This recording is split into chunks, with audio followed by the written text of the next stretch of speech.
Welcome to the Schremp and Syvret Show, a member of the Nation Network of Podcasts and delivered by DoorDash. What's going on, Danny Syvret? Robbie, what's going on, buddy? Good to see you again, my friend. Welcome back to the third episode of the Schremp and Syvret Show. We got a lot of meat to talk about today and plenty of juice to talk about from the playoffs. One thing, what do you think about all these game sevens in the first round game? What a viewing opportunity for hockey fans, right? Like, so was it 5 game sevens? A couple of them went to overtime like that. Like, for me watching, that's playoff hockey, right? Like, it was obviously some of the teams I thought were going to win more handily than others, but it just shows the parity in the league and how close every team is when it comes to a series. But wow, what a good time to be sitting on a couch watching hockey. It's sick, man. I don't think anybody really saw that many game sevens coming. Everybody had some blowouts, and this team's going to smoke that team. Calgary, I thought would smoke Dallas. Dallas put up a hell of a fight. LA Kings put up a hell of a fight. There's a lot of teams that really dug in their heels and weren't going to go away very easily. And then, to touch on the sore topic, or the kind of seems like what was inevitable is Toronto getting bounced, at home, game 7. What did you think of that series? What did you think? I have some of my own thoughts, but what did you think about that last game, game 7? Do you think it could have been maybe coached a little bit different or played a little bit? I mean, it's still at the end of the day a tight game, right? I just think it's so hard to win in hockey when you have so much money allocated to a few players, right? Like, you have to have a deep team. You either have to have some production from entry-level players or lower salary grade players. I thought they did a good job in running Matthews and Marner a lot. Like, I think, I earned a lot of respect for Matthews during this series. Like, he plays hard. He strips guys. He's a threat on the ice all the time. And I think he showed that he is obviously one of the top players in the world. I think Tampa maybe focused too much on the matchups in my mind. If you're gonna run Matthews and Marner every other shift, then Tampa, what they did was they tried to match that Cirelli line with them. Yeah. And I think Toronto's winning that matchup. And when you're getting it over and over and over again, I almost wish that Tampa would. I mean, they won, so maybe boo on me, but I almost wish that they would have had another line to go to come back with on the Matthews line, so that Matthews and Marner are fatiguing themselves, but they're facing off against a fresh line every other shift type deal, versus you're matching up against another Tampa line that's also fatigued. So it's just a battle of two, pretty gassed lineups or lines. And I think that's where Toronto sort of took the advantage there. But in the end, Tampa ended up winning. I don't know what are your thoughts? I'm from Toronto area, so it's obviously all over the news, and people are waiting to hear what the press conferences or the exit meetings are going to be like, and what if heads are going to turn or what. But I think there was a lot of hope for a lot of the Leaf fan base, and unfortunately, it's sort of no different than what the last few years, a bunch of years in a row, have been like. I think I'm surprised more about how the D pairings were spread out in minutes, and not seeing some top D men playing heavy minutes, which kind of what I'm accustomed to and seeing, and getting those guys on the ice as much as possible. It's kind of spread out, and they spread the load a little bit. I think I would have liked to see Giordano play a lot more minutes. He only played, I think, 19 minutes in the last game, and he's an unbelievable shutdown guy. He's a Norris Trophy candidate, or Norris Trophy winner, 2 years ago, and his game's been really sharp since he come to Toronto. So I don't know, just some of that, maybe on the back end, maybe cutting the bench down a little bit, and one game winner takes all sort of setting. I'm going to load up as much as I possibly can and not play that spread out, minute game. But that's one thing that stuck out to me. And then I think the great thing for me watching was Nick Paul coming from Ottawa, big pickup at the trade deadline. I got a chance to skate with Palsy down in Naples, Florida in the summertime. So super happy for him, but he showed up big. He's an Ontario kid and got to score 2 goals in the game 7 scenario. That was pretty neat. But It was a good series. I didn't know if you had any thoughts on how, if that could have been coached any differently, or if you would have managed the bench any way different. I don't know. I think, like I said, it ended up a 1-goal game in Game 7, right? It's almost like coin flip. And I think he kept going back to the well and running Matthews and Marner as much as he possibly could, right? I think, when Point went down, I thought that maybe is going to change some things. He's a big not role player, but he plays a big role for Tampa. So I thought maybe it was in Toronto's, best opportunity to succeed there. But in the end, Tampa ended up winning. They're a proven team. Like you said, they made a couple good pickups at the deadline, Paul being one of them. It obviously paid off for them in Game 7. So it'll be interesting to see what they're like moving forward, if Point can come back, and if Vasilevsky plays a little stronger than he did in the first series. But the next series up for Tampa should be a thrilling one. It's unfortunate that I almost would deem that to be a conference final type matchup, but the way that the playoff format is, Florida's got to play Tampa early on, so it'll be an exciting series to watch for sure. Did you see Stamkos's interview after they beat Toronto? I heard sympathizing, and really, you can almost see him feel the pain for these guys, the Toronto Maple Leafs, and he basically stuck up for him, saying how good of a team they were, and it is really tough. He's right; it's very tough to win in this league. And Toronto, Tampa's such a stacked team and experience now with back-to-back cups, and they got their licking against Columbus. I think it was 3 years ago when they lost. They had that unbelievable regular season and got spanked by Columbus in the first round. So that was kind of their, roadblock to get over. Now they seem to be rolling pretty good, but I thought that interview was pretty interesting, and the way that he was, I don't know, he was almost sticking up for those boys. He knew he's Toronto area kid too, right? And probably trains with a lot of these guys in the summer, right? But it's tough to win. We saw it in the first round, how close every series was. What sort of surprised me was the Carolina Boston series. For whatever reason, I thought Boston was going to win the series. Just, they seem like they're proven winners, and I just like the Bergeron line. And then I watched that Game 7 pretty closely, and Carolina can just smother a team. They play a really structured game. Obviously Brendan Moore's done a really good job there, but Boston never really got much going. They were trying, it's third period, you're down by a goal or two, you're pressing, and it's they couldn't mount anything. It was just Game Carolina 6 was unreal. Game 6, Carolina was smoking them. Running shift after shift, cycle after cycle after cycle after cycle. And then I don't know what happened. The penalty train just turned on, and they took 3 or 4. Carolina took 3 or 4 penalties, excuse me, in a row. And that changed all the momentum. Boston came tumbling back, but that was 5-on-5. Excuse me. Carolina was all over them. And they had this unreal system where they play the cycle game, and they get to a point on one side of the ice. And once they get feel like they're going to get trapped, they just whip it around the wall, and they just keep it going. They have these, call them simple outs, simple anchors, where again, the guy just he's down the corner, he's about to get pinned, he just rims it around, and they have relief on the other side. And they just kept running Boston through it. And I think we talked pre-series about that. I liked Carolina in that series. I thought they were younger, fresher, and they have a little more grit to their game than I think given credit for. They're not a major market either, so they don't have a ton of coverage, and you don't see a lot on them. Boston's obviously a lot better covered, bigger market, the hockey market, so to speak. But I just felt like Boston they've played a lot of playoff hockey, and those guys, that core group is, again, they've seen a lot of hockey. So, do you think Bergeron's done? I don't think he's.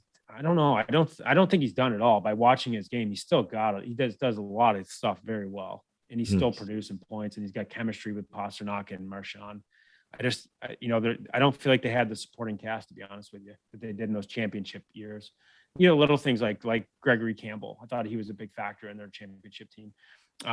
He played. I didn't see someone like that in a, role position standing out.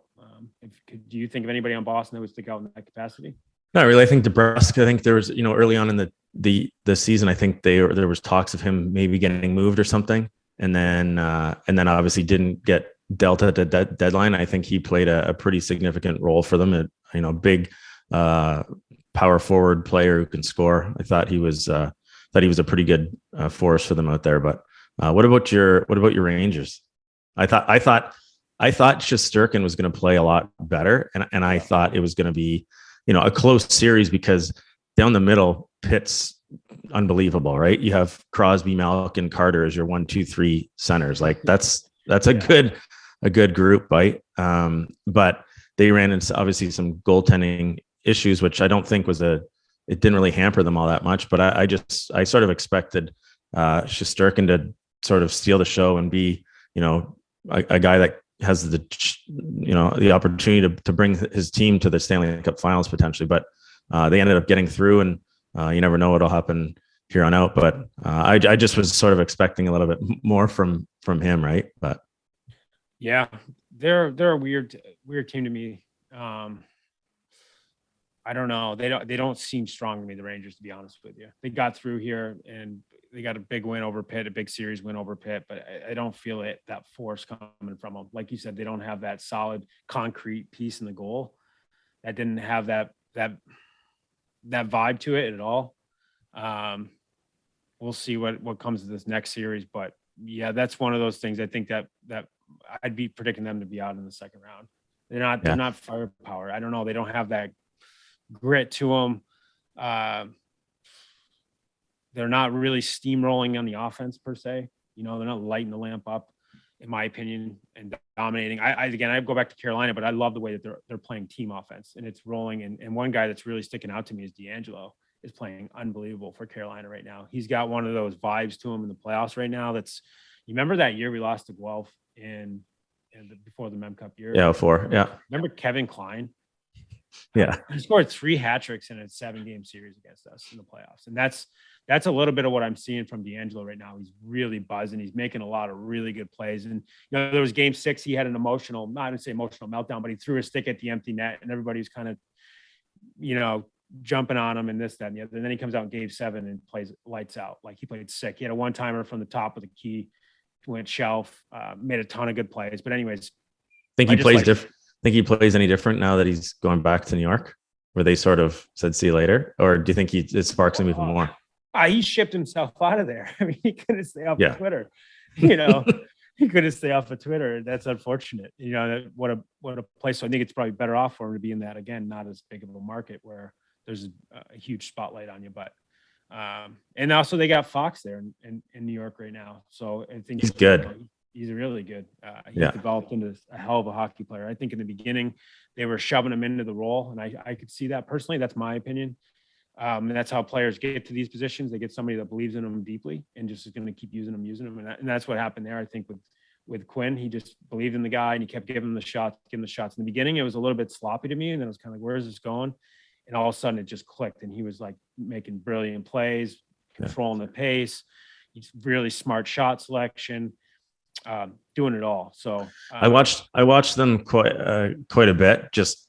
I thought it was an interesting series, and I know he doesn't have the body type, but he reminded me of, like, remember Pronger Edmonton days where, like, it was just like he would sort of pause the puck and then just make like an outlet pass to like an opportunity, like just pinpoint passing to like right from inside of his own blue line to a stretch guy on the move, 3-on-2 opportunity. I just thought I was sort of, I didn't really watch him that much during the season. And then just in that series, I was like, holy cow, this kid is a lot better than I had originally thought. Yeah. That's the thing. You wonder why he got second chance after what happened in New York, but it's clear he's a hell of a player. And it's just about, the other stuff, cleaning that up and focusing on hockey. But yeah, to your point that we were Black Aces in Edmonton watching Prongs. It was sick how good he was and how smart he was. But and the thing is like how simple it looked. It really did look super simple. He wasn't going end to end and dangling. No, hardly moved. Like just like a pocket passer. Yeah, he paused time, and he paused everybody else that's sort of on the ice. And he paused time and then made the right play. Calculated, boom, hit the right guy. So it was sick watching that. Fernando Pisani. Is there any Fernando? Yeah, Fernando Pisani. He was on. Yeah, Fernando hit the hot streak that year. Remember, he had 13 goals in the playoffs. Yeah. That was sick. And Ole Rolson was unbelievable. Yeah. What a guy.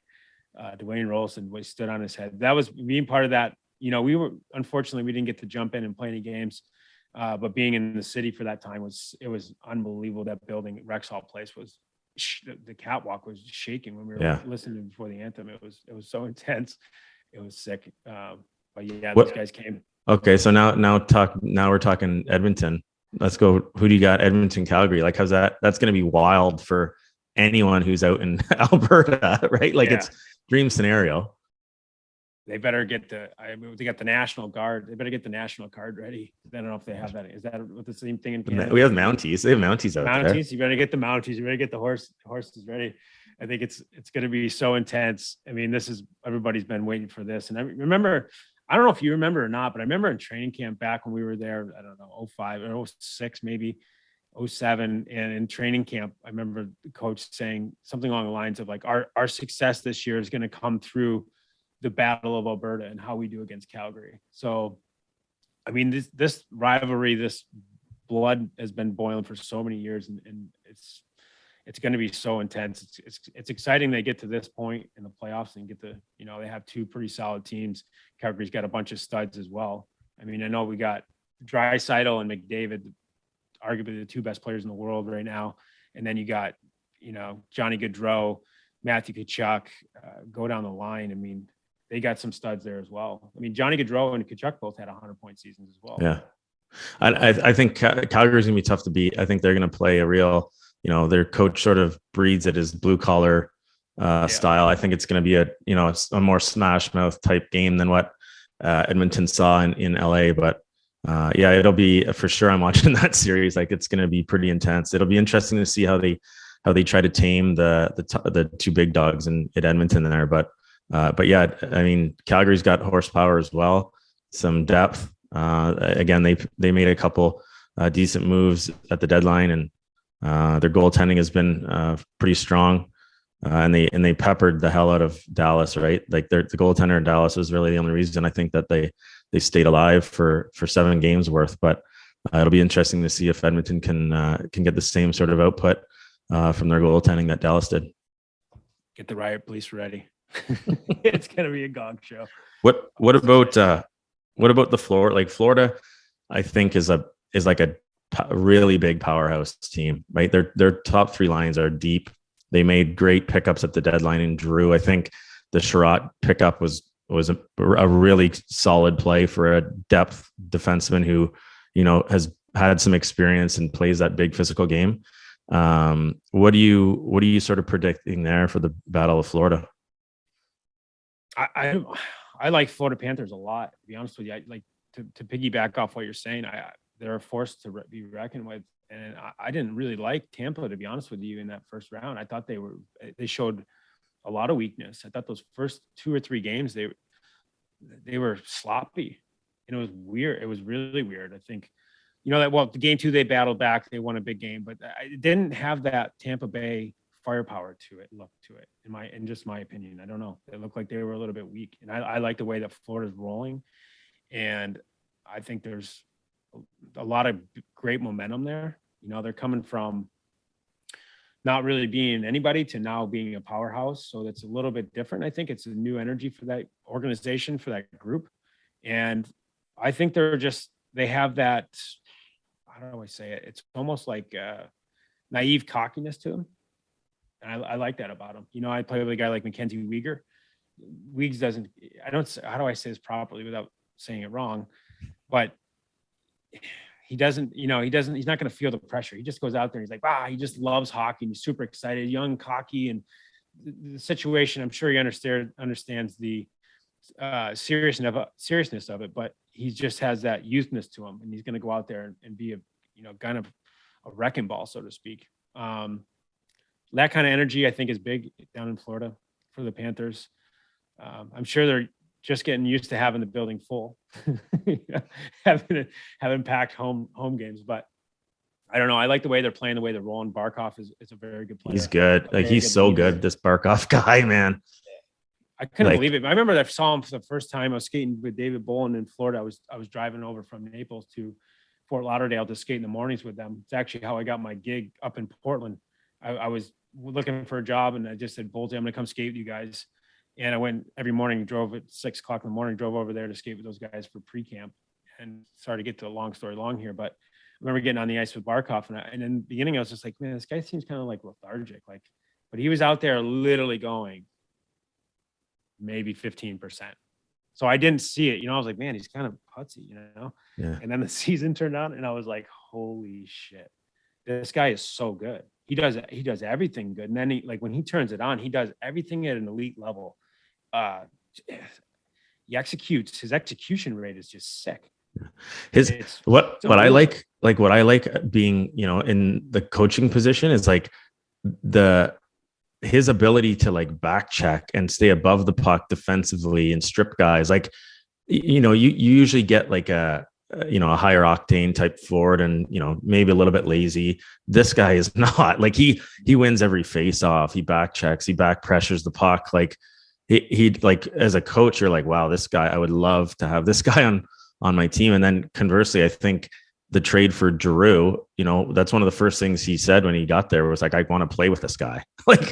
And Giroux again is obviously a smaller ish player, but biggest heart in the world, competes like hell, wins draws, like great vision. Like he's a guy that I would like to win a cup at some point. Like he's worthy of it. I think he's a talent and an undrafted. I think he was undrafted into the O, right? Yeah. I don't know if you knew that or not. He's an Ontario boy, and ended up going and playing in the Q because no one picked him in the O, right?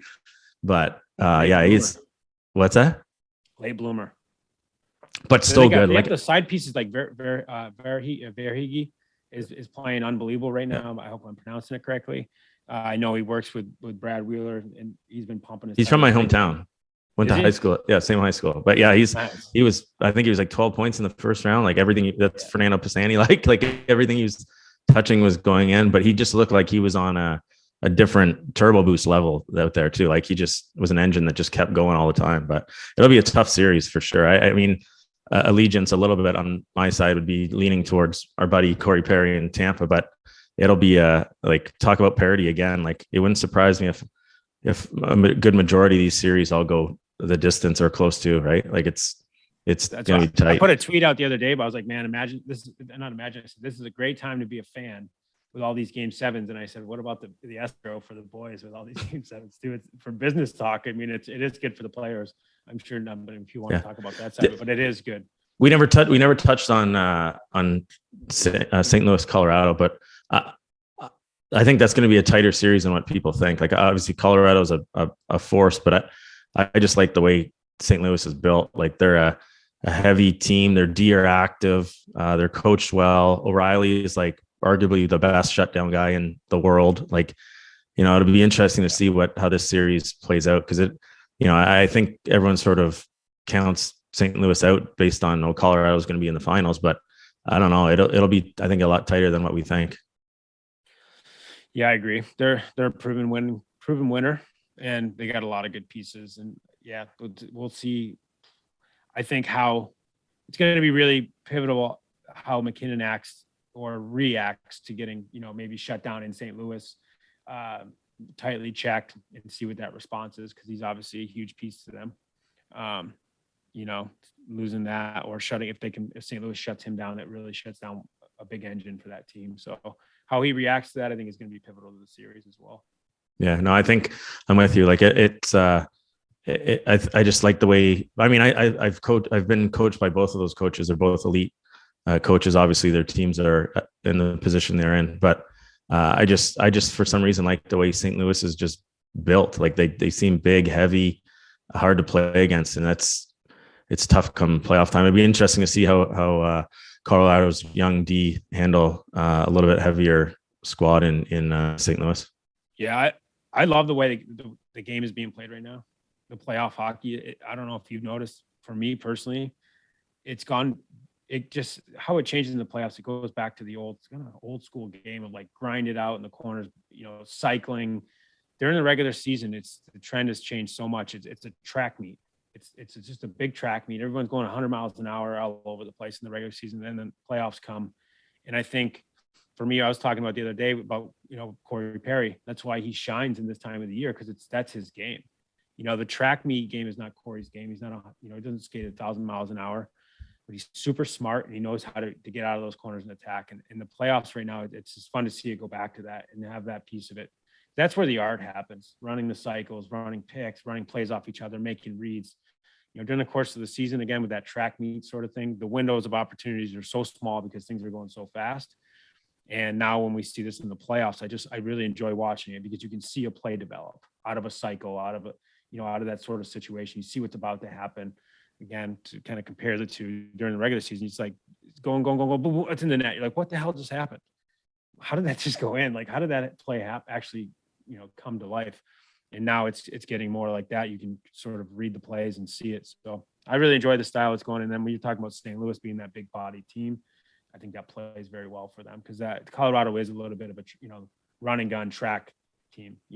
McKinnon fires up the ice, and then once he gets in the zone, then you got Cal McCarr, who's a magician all over the place in the offensive zone. He's super smart, knows every piece of the O zone.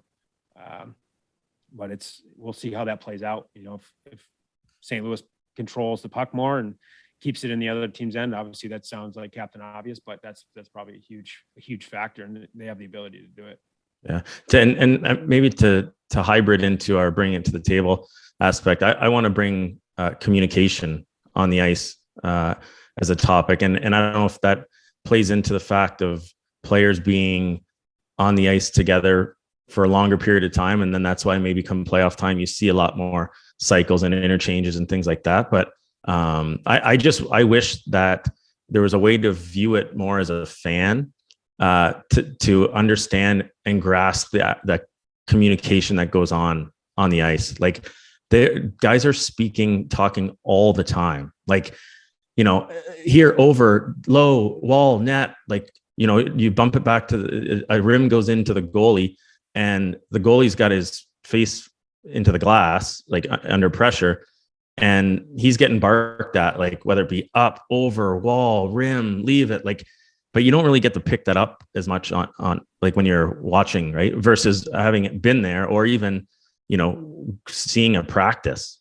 There's no music, there's no nothing on.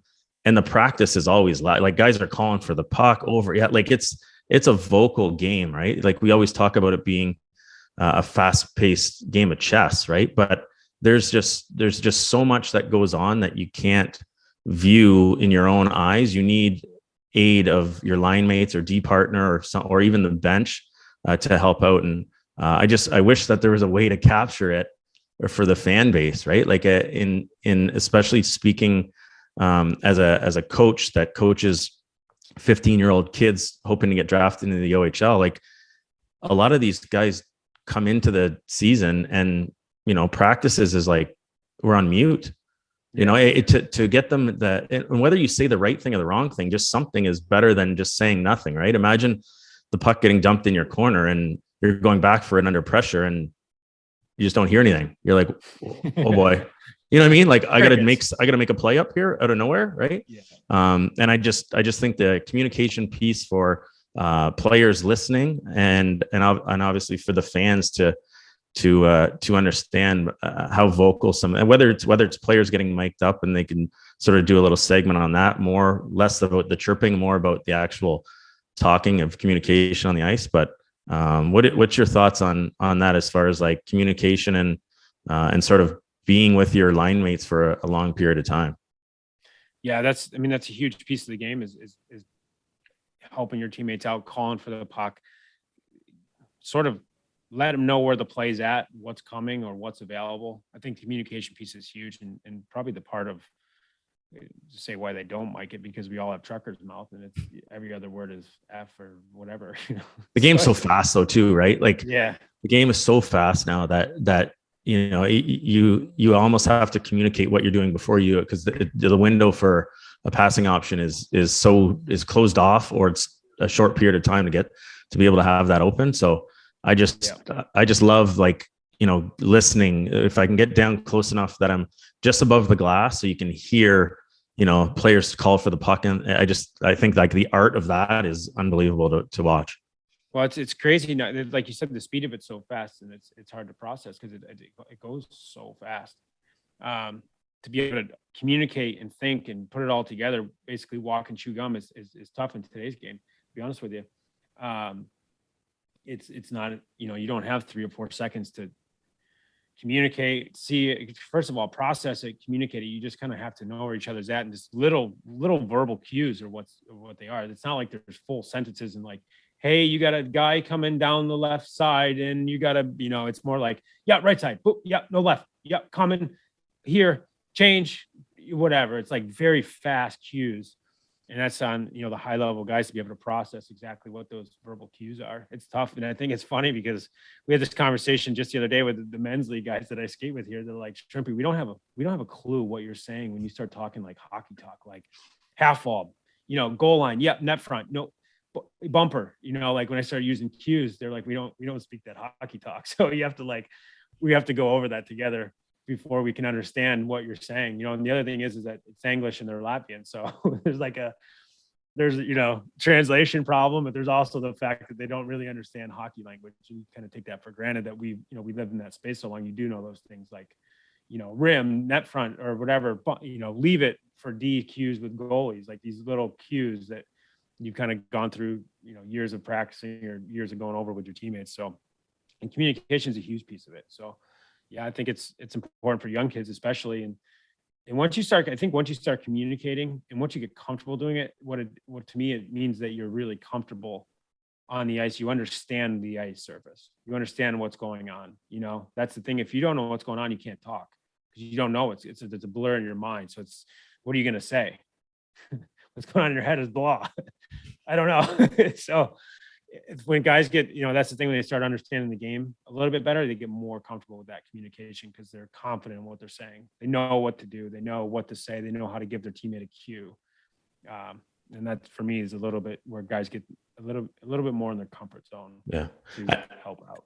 I try, like I run the pro skate in the London area with a lot of high end guys. And I always try to get the younger kids who are, still playing minor hockey or on the verge of OHL or playing in the OHL to come out and sort of spectate one of these pro skates. Cause like, Drew Doughty is just barking, like squawking all the time. Like you're just like, shut up. But that's how he plays. And it's like, whether it's a 2-on-1 transition drill where he jumps in the play, like everyone in the building knows that he's calling for the puck or that he's jumping up. Right. It's an art that, as a player that is now a fan, you sort of appreciate. You just wish that the fan base could somehow absorb that in a viewing model. I don't know how that could come of, but it's something that I think is so cool and unique with our sport, almost more so than any other sport, because our sport is very reactionary, right? And by communicating, it helps with, knowing where players are and just getting that comfort, like you said, comfort zone out there where the game will slow down for you a little bit, even though it's so fast, hyper fast, but it slows down when, you're hearing voices of your own teammates all over the place, sort of dictating a little bit what to do with the puck. But yeah, that was just my segment of, bringing it to the table is communication. I touch on it a little bit in our next little section when we go into a video breakdown. I talk about, the communication with the defenseman, but what's about for you? What do you got for bringing it to the table, buddy? Couple things. And first thing I want to bring to the table is almost a celebration and a congratulations to Dustin Brown on his 18-year career coming to an end in LA and playing all 18 years in LA. Amazing career. Great guy. Came from Ithaca, New York. And I remember growing up. Where's that? Syracuse Stars. Where's Ithaca? Yeah. It's actually, they got Cornell. Cornell's in that area, the neck of the woods. So, but yeah, he was kind of playing high school hockey and just in Ithaca, like youth, whatever, not even AAA. It's just like travel hockey. And my dad actually saw him play one time, and my dad brought attention to the Syracuse Stars. Like, you got to see this kid. He's a stud. So Dustin came to Syracuse, and we actually got a chance to play on a line together. He played split season with us, Bantam Major, and then he played split season with us in high school. In 23 games, him and I had 66 points each. So it was safe to say that we hit it off pretty good.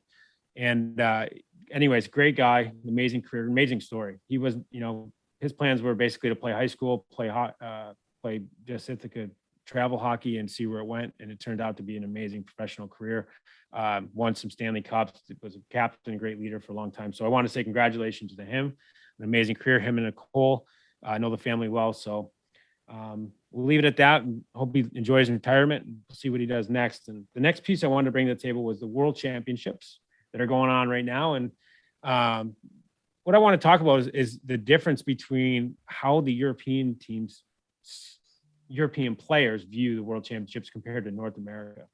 I feel like there's a ton of national pride, a ton of pride in general for these teams and these players that go there from Europe. And on the North America side, I don't feel like there's that much emphasis on the World Championships. And it's a big stage that's going on right now. And I just want to bring it to the table and have a discussion about it. See what, you guys are in Canada. I'm over here in Latvia living with the pride and the national pride and the basically the care that they put into this tournament. It's a big deal to them. When Latvia wins a game, the country goes crazy. I don't think it's the same there in Canada, is it? No, probably not as big. I mean, obviously the time change is one aspect. The other one would be a good chunk of our Canadian, elite players are either still in the playoffs or opting maybe not to play in the World Championships based on injury or recovery. I think in Canada, we view it almost as the next grouping of players who will be elite, almost like a developmental. Sounds bad, but it's, we always send over a good young group of up and coming stars to sort of gain experience. And a lot of them obviously graduate from there to go on and play, at the Olympics if it's allowed for Team Canada. But it's for whatever reason, it's not as viewed as strong, whereas like the Olympics or even like the World Juniors is of greater care, I guess, in Canada. But it doesn't take away the fact that you're still playing for your country as a player, and it just for whatever reason it just doesn't get the coverage or notoriety, I guess, that you probably get over in Europe. And also, you're speaking of Latvia, like those guys probably practice together quite often, and you might have a couple NHL guys come over, whereas the Canadian and probably the American team are just a cluster of guys that have not been able to advance in the playoffs. And it's like, okay, guys, we're a team now, right? So maybe they're a little bit more of the team element on the European side. But as far as viewership goes, it's obviously the time change would play a little bit of a role. But for whatever reason, at least in Canada, we haven't really adopted the tournament as like a big marquee tournament for us, even though it's obviously great hockey. But yeah, for whatever reason, it's not as highly viewed or thought about here. Yeah, I've got a chance obviously being here on the time slot, being in the time zone, so to speak, maybe an hour, I think 1 hour off from Finland. But it's been great hockey. It's like really high level hockey, very competitive.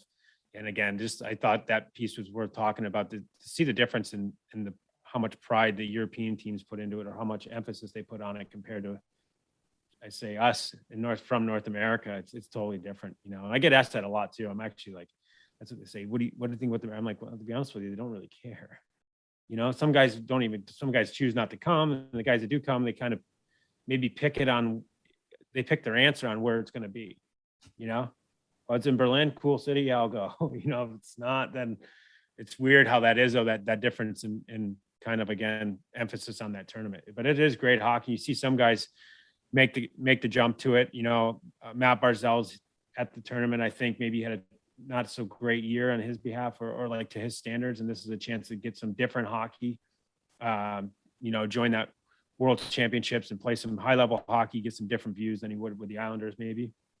I know again, go back to our buddy, but Pears joined it the 1 year. I think it was really a cool medal for him to add to his locker of them with the World Junior. I think that was the last one he needed to win to get the five gold medals. So pretty cool that he got that. But yeah, it's interesting to see. And again, a chance to see the games are very high level. So it's interesting that there's not that much interest back home for those games and so much pride in it as it is here. Yeah. So that's what I got for the table today. Yeah. Dustin Brown's the highlight of it. Great career. Thanks for listening to another episode of the Schremp and Syvret Show. Don't forget to subscribe to the Nation Network YouTube channel to watch all of our video breakdowns.